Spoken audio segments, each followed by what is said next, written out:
Bem, essas conquistas, elas realmente beneficiaram a plebe? Essa é a pergunta que a gente tem que fazer, né? Ou a plebe, na verdade, foi usada como massa de manobra? Quem é que queria direitos políticos? Eram os plebeus pobres? Algum plebeu pobre foi eleito tribuno da plebe? Nunca foi. Todos os tribunos adivinham da classe dos clientes. Todos eles eram ricos, todos eles tinham suas fortunas. Dentre os tribunos, um muito famoso foi o próprio Marco Antônio, que disputava a riqueza com Cleópatra. Imaginem só o tanto que ele era rico, e ele era de origem plebeia. Então, na verdade, podemos dizer com segurança que os clientes, ansiosos por terem participação política, usam a plebe como massa de manobra para conseguir esses direitos políticos. Porque, no fundo, continua havendo a exclusão econômica em Roma. Quase ninguém da plebe podia concorrer a uma vaga de tribuno, quase ninguém da plebe chegava ao consulado. Marco Antônio foi cônsul, ele era de origem plebeia, muito rico. Então, a gente tem que olhar essas leis, essas conquistas da plebe com muita cautela. Além das conquistas da plebe, Roma também fez grandes conquistas militares. Os romanos, eles vão conquistar regiões muito amplas da Europa, da Ásia, da África. Essas conquistas começam quando o Senado cria as legiões. As legiões eram uma estrutura militar bastante diferente de tudo que se tinha visto até então. Primeiro porque a legião tinha uma organização diferente dos exércitos orientais tradicionais. Os exércitos orientais atacavam-se de maneira muito desorganizada. As legiões, pela primeira vez, vão organizar os seus soldados em fila, com armamentos específicos, bem uniformizados, falando a mesma língua. Esses soldados ficariam enfileirados e, vistos de cima, pareceriam um grande retângulo. Enquanto isso, os exércitos da África, os exércitos do Oriente, mantinham-se como grandes enxames de abelha durante os ataques, durante as brigas. Essas estruturas retangulares das legiões trouxeram grandes avanços militares para os romanos. Porém, mais importante que isso, a grande inovação das legiões é que as legiões organizam as patentes, como a gente conhece hoje mais ou menos. Antes das legiões, os exércitos eram divididos em guerreiros e comandantes, guerreiros e generais. E isso traz um problema muito sério, gente. O general fica exposto aos perigos da batalha. Ele é o único que tem consciência da estratégia, está tudo na cabeça dele.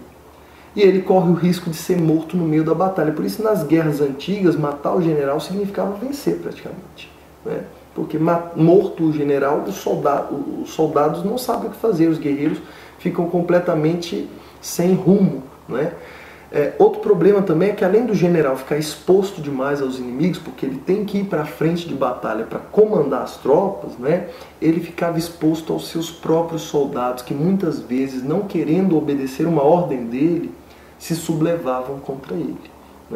Então o general, ele precisava de uma classe de oficiais intermediários entre ele e a tropa, para que ele, primeiro, não precisasse ir para a frente de batalha, e segundo, não precisasse lidar diretamente com os guerreiros.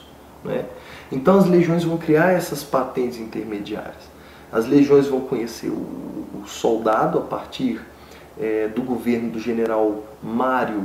Os guerreiros passam a ser chamados soldados porque passam a receber o soldo, que é o salário dos soldados, pago em sal, daí o nome salário. Acima dos soldados já passam a ter os cabos.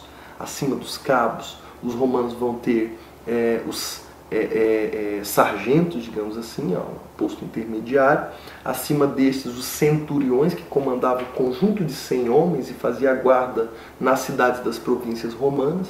Acima do centurião, você tem um major que comandava uma falange, que eram 500 homens. Acima dele, você tem um general legionário, que comanda uma legião. O número de legionários de uma legião variava bastante, mas, em média, 5.000 homens por legião. Algumas legiões perdiam soldados e não eram repostos esses soldados, elas tinham menos de 5.000 homens. quando essas legiões ficavam muito pequenas, né, pela morte dos seus membros, ela se unia a outra legião. Por isso você tem legiões com 6, 7 mil homens também, né, legiões maiores do que o normal. Então, isso é bastante comum. As patentes auxiliaram Roma nas conquistas. A partir daí, os generais ficam mais protegidos e os segredos da estratégia da batalha ficam mais bem guardados, não é?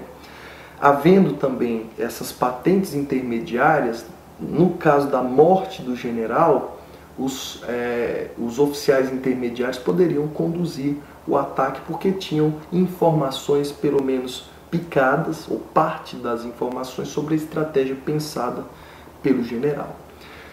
Com essas legiões, os romanos primeiro conquistam a Península Itálica, depois lançam-se contra o Mediterrâneo.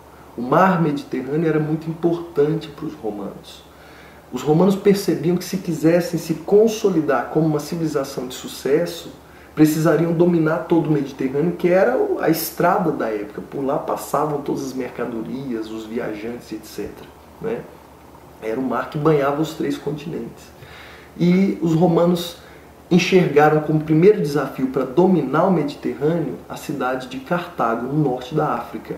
Cartago era uma cidade poderosa, rica, tinha muitos exércitos, uma cidade que tinha uma marinha muito bem organizada, que dominava o norte da África, dominava as ilhas que são vizinhas da Península Itálica, a Sicília, por exemplo, a Córcega, dominavam também a Espanha e Portugal.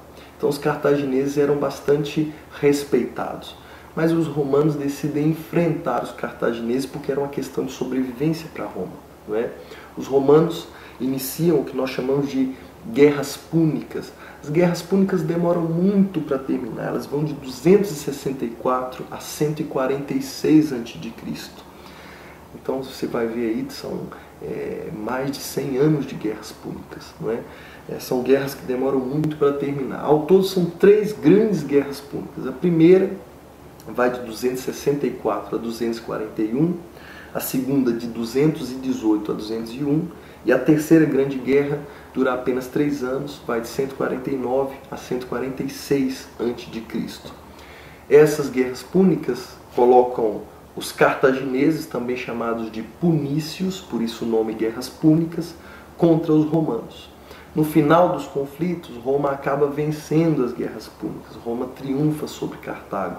Cartago vai ser devastada em 146 a.C., vai ser completamente arrasada. Os romanos vão com tanto ódio de Cartago que a cidade é arrasada, os homens em idade militar são empalados, os que oferecem resistência são cozidos por dentro, os velhos são degolados, as mulheres grávidas são mortas para não darem à luz filhos cartagineses, as mulheres em idade fértil são estupradas para terem filhos romanos, e ao final Roma incendeia Cartago e ordena que a cidade fosse salgada, para que nada nascesse naquele terreno. Veja que o sal naquela época era muito caro, e daí você mede o ódio dos romanos contra os cartagineses.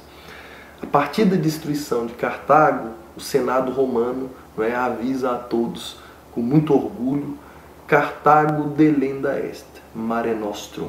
Cartago está destruída, o mar é nosso. Dito e feito. Com a destruição de Cartago, Roma domina o Mediterrâneo Ocidental e Roma domina também o Mediterrâneo Oriental ao enfrentar os macedônicos no que chamamos de guerras macedônicas. A Macedônia, império remanescente de Alexandre o Grande, vai sofrer com o peso dos ataques romanos. Com esses ataques, eles conquistam a própria Macedônia e as regiões dominadas por ela, como a Grécia e a Bitínia, que hoje a gente chama de Turquia, né?